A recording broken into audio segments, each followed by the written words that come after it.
Okay. Sa ngalan ng Ama at ng Anak, ng Diyos, Espiritu Santo. Amen. Ama namin, sumasalangit ka, sambahin ang ngalan mo. Mapasamin ang kaharian mo, ang loob mo. Dito sa lupa'y para ng sa langit. Bigyan mo po kami ng aming kakanin sa araw-araw. Patawarin mo po kami sa aming mga sala para ng pagpapatawad namin sa nagkakasala sa amin. At huwag mo po kaming ipahintulot sa tukso at adya mo po kami sa lahat ng masama. Amen. Ama naming makapangyarihan, kami nandito sa iyong harapan. Humihingi kami sa iyo ng basbas para sa aming gaganapin na event.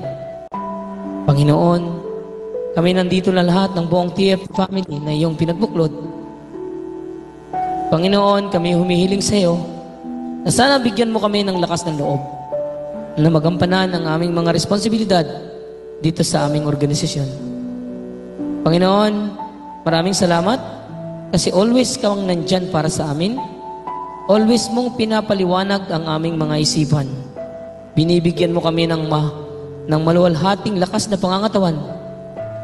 Panginoon, hawakan mo po ang aming mga kamay, lalong-lalo na po sa aming mga TFT na may mga karamdaman, depressed OFW, at ang mga pamilya namin na may mga karamdaman. Hawakan mo po at haplusin mo sila para at least maibsan man lang ang kanilang paghihirap. Panginoon, pinapanalangin ko po na sana gumaling na po ang isang membro namin na TFT5 na nakakaranas ng asma sa aming organisasyon. At ang nanay ng TFT8 na hindi pa po nakakalabas ng hospital, ikaw na po ang bahalang magpagaling sa kanya, Panginoon. Panginoon, maraming salamat po at sana po mapatawad mo po kami sa araw-araw at sa aming mga nagagawang kasalanan sa iyo, Panginoon. Mabuhay ka, Panginoon. In Jesus' name, Amen. In the name of the Father, and of the Son, and of the Holy Spirit.